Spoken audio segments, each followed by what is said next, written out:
پاکستان کی ایک بہادر صحافی کی لاش کینیا کی ایک سنسان سڑک پر، رات کا اندھیرا، اچانک فائرنگ اور پھر خاموشی۔ سوال صرف یہ نہیں کہ ارشد شریف کو کس نے مارا، اصل سوال یہ ہے کہ کیوں مارا گیا۔ یہ حادثہ تھا یا غلطی تھی یا ٹارگیٹ کلنگ؟ 3 ملک، 3 تحقیقات، مگر سچ اب بھی چھپا ہوا ہے۔ آج ہم اس قتل کی پوری کہانی، قانونی ثبوت، تضاد، رپورٹس اور سپریم کورٹ کے سوالات کو ایک ایک کر کے سمجھیں گے۔ یہ وہ کیس ہے جو پاکستان کی تاریخ میں سب سے زیادہ متنازع، سب سے زیادہ دردناک اور سب سے زیادہ اہم ہے۔ آئیے شروع کر دیں۔ السلام علیکم دوستو، میں ہوں یونس اور آج آپ دیکھ رہے ہیں لا وستر یونس۔ آج میں جس کیس کو لے کر آیا ہوں وہ نہ صرف پاکستان بلکہ دنیا بھر میں انسانی حقوق، صحافت، قانون اور انصاف کے حوالے سے ایک مثال بن چکا ہے۔ ارشد شریف مرڈر کیس یہ صرف ایک قتل نہیں تھا، یہ پوری تحقیق، پوری ریاست، پوری عدالت اور پوری قوم کا امتحان تھا۔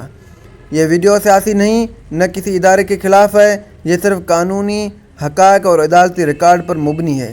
آئیے کیس کو مکمل ترتیب سے سمجھیں۔ سب سے پہلے ارشد شریف کون تھا یا کون ہے؟ ارشد شریف پاکستان کے ان چند صحافیوں میں شمار ہوتے ہیں جنہیں تحقیقاتی صحافت کا بادشاہ کہا جاتا ہے۔ ایوارڈ وننگ جرنلسٹ تھا۔ کرپشن، گورننس اور ہیومن رائٹس پر معروف پروگرام، سخت سوالات پوچھنے کے لیے مشہور، بڑے بڑے حکومتی، سیاسی اور ریاستی اسکینڈل کھولنے کی شہرت۔ سن لے، 2022 میں ملک میں سیاسی حالات بےحد خراب تھے۔ ارشد شریف کو کئی دھمکیاں مل رہی تھی، ان کے خلاف مقدمات بن رہے تھے اور ان کی جان کو خطرات تھے۔ انہوں نے پاکستان چھوڑا، پہلے دبئی گئے، پھر دبئی سے غیر متوقع طور پر کینیا منتقل ہوئے۔ یہاں پہلے بڑی علامت ظاہر ہوئی کہ ایک صحافی کو دبئی چھوڑنے پر کیوں مجبور کیا گیا اور وہ کینیا جیسے جگہ کیوں گئے۔ یہ سوال آج تک ہم سے پوچھا جاتا ہے اور ہم پوچھتے رہتے ہیں۔ قتل کی رات 23 اکتوبر 2022 کینیا کی ایک سنسان شہرہ۔ کینیا پولیس کے مطابق انہیں ایک گاڑی کی چور ہونے کی اطلاع ملی تھی۔ پولیس کے مطابق ارشد شریف کی گاڑی نے چیک پوسٹ پر رکنے سے انکار کیا اور مس آئیڈینٹیفیکیشن کی وجہ سے اہلکاروں نے فائرنگ کر دی۔ یہ کہانی سن کر پورا پاکستان سختی میں آ گیا، لیکن جتنے بھی تفصیل سامنے آئے وہ اتنی ہی مشکوک بنتی گئی۔ تضاد نمبر 1 یہ تھا کہ گولیاں سیدھے ارشد شریف کے حصے پر لگے جبکہ گاڑی بچ گئی اور محفوظ رہی۔ تضاد نمبر 2 یہ تھا کہ کینیا پولیس نے پہلے کچھ کہا، پھر اپنا بیان بدل دیا، پھر تیسری بار بدل دیا۔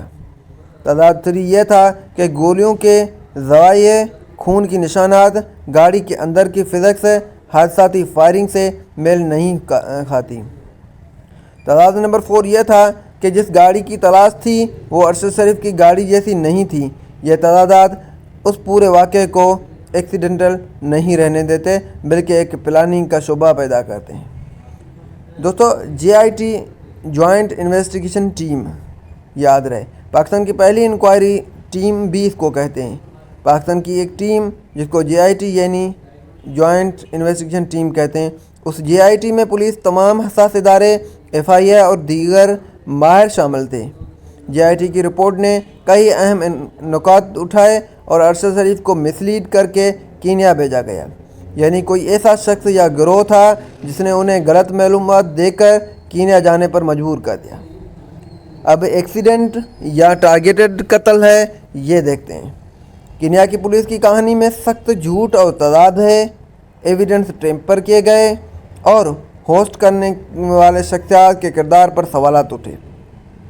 رپورٹ کے مطابق معاملہ غلط گاڑی سمجھنے سے کہیں زیادہ پیچیدہ ہے، اس لیے JIT نے کئی لوگوں کو نامزد کیا، لیکن افسوس کوئی حتمی نتیجہ پھر بھی نہ نکلا۔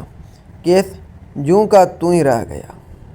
دوستو، سپریم کورٹ کا سو موٹو پاور یا بڑا پاور، دسمبر 2022 پاکستان کے سپریم کورٹ نے اس قتل پر سو موٹو نوٹس لیا۔